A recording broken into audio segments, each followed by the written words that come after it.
Da, kao što ste rekli, stigli smo iz Antalije, imamo još 2 nedelje do početka sezone.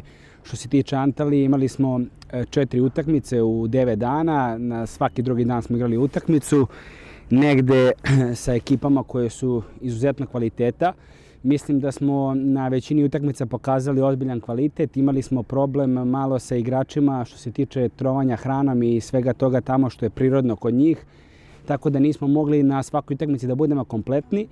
Ono što je dobro da igrači koji su odigrali utakmice da su izašli bez povreda, što je jako važno, da smo onako dosta dobro fizički parirali tim ekipama koje su jako u tim segmentima igre dominantni, kao što su ekipe iz Kazahstana i Poljske i Ukrajine. Rezultatski nisam zadovoljan, mislim da smo mogli mnogo bolje.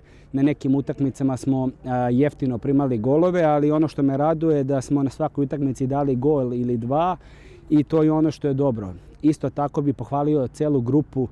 Mislim da su se ponašali jako profesionalno i stariji i mlađi igrači. Ono što me raduje je da su mladi igrači dobili šansu, da su skrenuli pažnju na sebe, čak su i postizali golove, tako da ima i dobrih stvari, onih manje dobrih. Na nama je u ove 2 nedelje da probamo da to što nije bilo dobro popravimo i da ovo što je bilo dobro još više unapredimo.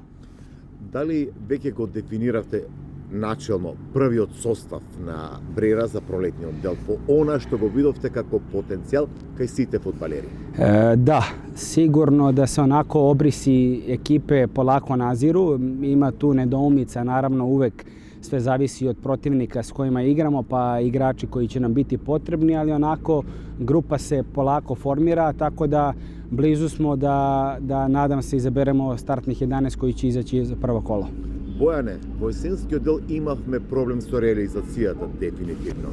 Дали сметаме може да очекуваме подобра реализација, повеќе голови пролетва во тој сегмент во нападот? Znate kako, sigurno da smo dosta radili na tome u ovom pripremnom periodu, na realizaciji. Kažem opet, ono što me raduje da smo na pripremama svakoj ekipi dali gol ili 2. Nismo mogli da računamo na Ivkovića ni na jednoj utakmici, nismo hteli da rizikujemo, osetio je neki blag bol.